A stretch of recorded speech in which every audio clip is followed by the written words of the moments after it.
Before we get into it, I want to give a quick shout out to SeatGeek for sponsoring this video. SeatGeek is an app that aggregates tickets from all over the web to make buying simple. Not only do they get tickets from all over the web, but they let you know what's a good deal and what's not. They rank tickets from 0 to 100, green to red. Green meaning that's the best deal, and red meaning don't buy those because they're trying to get into your pockets. Not only that, but they show you a picture of what your view would look like from the tickets you're thinking about buying.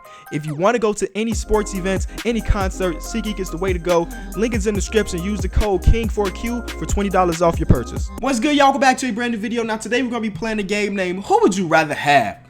We're going to see two NBA players and we got to tell you straight up, who would you rather have on your team? Now, in this, I'm going to take a lot of things into consideration, stats, personal preference, and I'll let you know why I pick a player. But with anything like this, it's going to get controversial because they're not going to give you an NBA scrub and then give you an NBA All-Star. That's an easy decision. They're going to be giving you players that are on the same playing field. So because of that, me and you may disagree in this video, but nonetheless, I think that's okay. It's okay to disagree. Before we get into it, got to do my shout out to the day, and shout out to SeatGeek for sponsoring this video. Would you rather have Yanis or Anthony Davis? Now, we start off with a tough one. We get asked this every single week on my podcast, and we always kind of avoid the question because reality, when we talk about this stuff, we don't have an answer.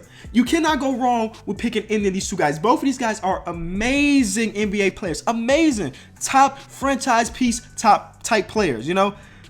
But here's this video. I got to pick one, right? And I think I got to go with Yanis.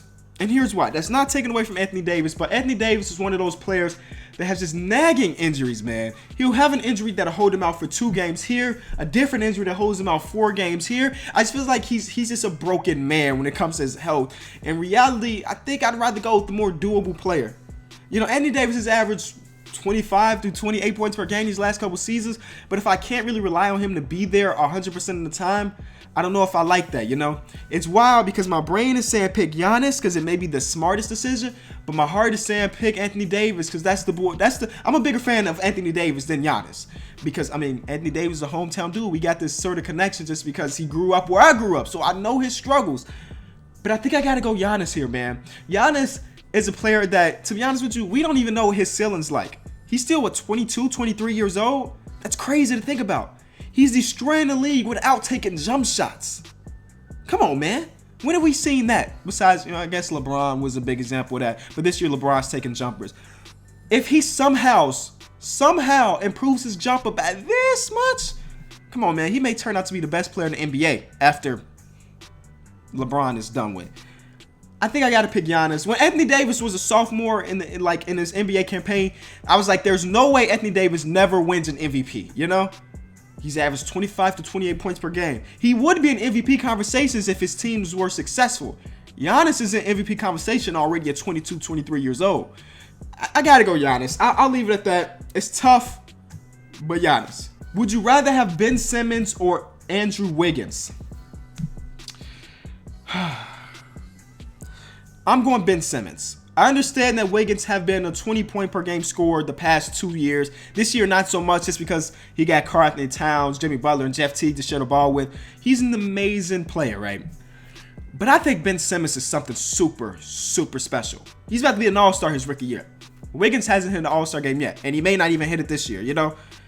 This guy, he's similar to Yanis in the way that he can destroy the game without taking jump shots. Not on Giannis's bar because he's not averaging 20-plus points, but he's got the vision of somebody we haven't seen in a long time. He actually defends very well for a rookie. Like I think he's a superstar. Is Wiggins a superstar? I don't think Wiggins is a superstar. He'll probably be a multiple-time all-star in his career, but there's a difference between being an all-star and being a superstar. And I think Ben Simmons is a superstar. So because of that, I'll pick him.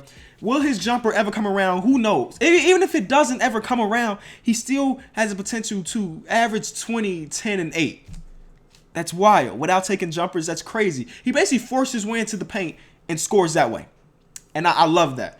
It's not taking anything away from Wiggins, but if I'm building a team, I'd rather pick Simmons. Would you rather have Klay Thompson or DeMar DeRozan?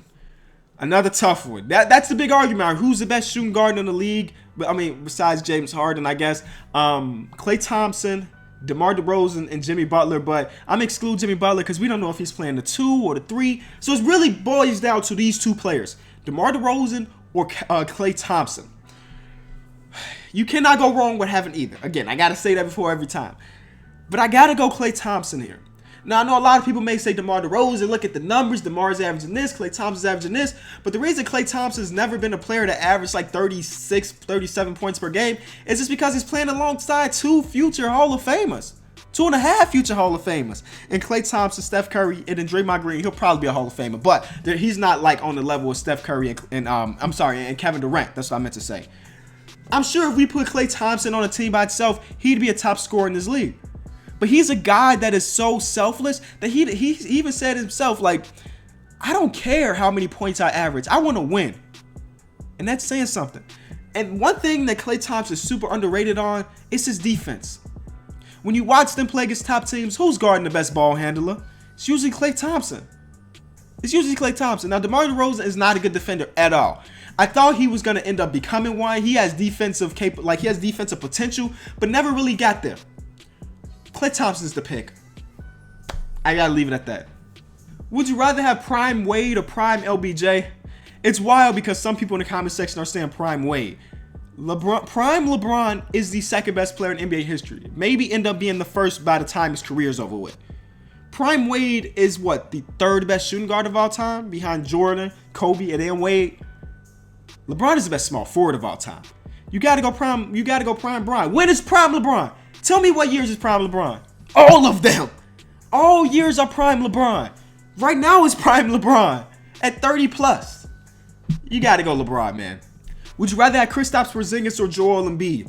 Now, I know a couple weeks ago, I made a video where I said that if I was building a team, I'd rather have Joel Embiid over Kristaps and Karl-Anthony Towns. I was that bold with it. And I stick by that statement if Joel can promise me to play 70 to 75 games a year. And we haven't seen that just yet. They said if he can hit 60 games this year, they think it's a successful season. Now, Kristaps has been a guy, he does have his nagging injuries here and there. He has missed his fair share of games, but it's not on the level of Joel Embiid throughout his first 4 years of his NBA career. So because of that, I'm going to pick Kristaps just because he can stay healthy. And, I mean, when it comes to their games, they're very similar. They're very similar games, and they're very similar as far as talent. Who's better than who? I don't think there's a right answer there. I'm going to pick Kristaps solely based off injuries. Kristaps is my answer. Would you rather have Sam Bowie or Greg Oden?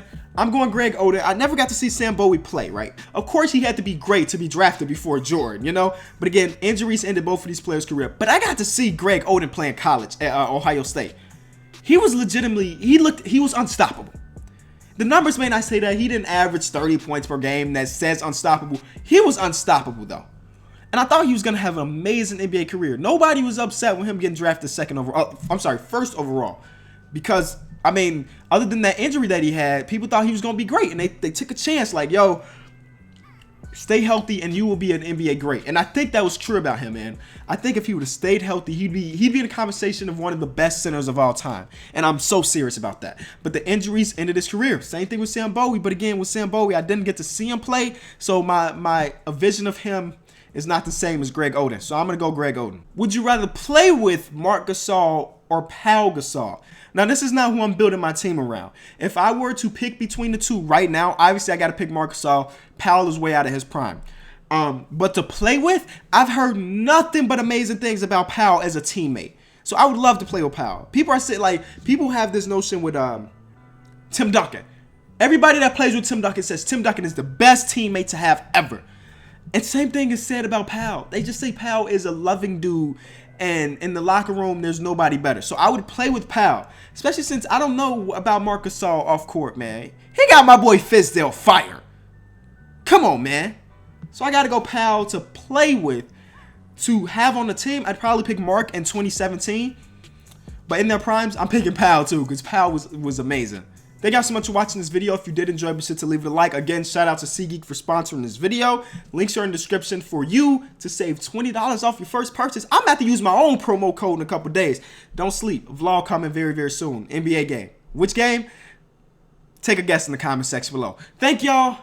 Peace. Can't wait for them vests and them Rarries. They didn't let flex in the party. No, you can't get in my section, I'm sorry. They thinking I'm stressing, but hardly. Smoke on my chest like I'm Marley. Start on me, bitch, I'm a flex in a heartbeat. Bitch, I'm a flex in a hobby. 100 the gang, we the mob, we the army. Can't wait for them vests and them Rarries. They didn't let flex in the party. No, you can't get in my section, I'm sorry. They thinking I'm stressing, but hardly. Smoke on my chest like I'm Marley. Start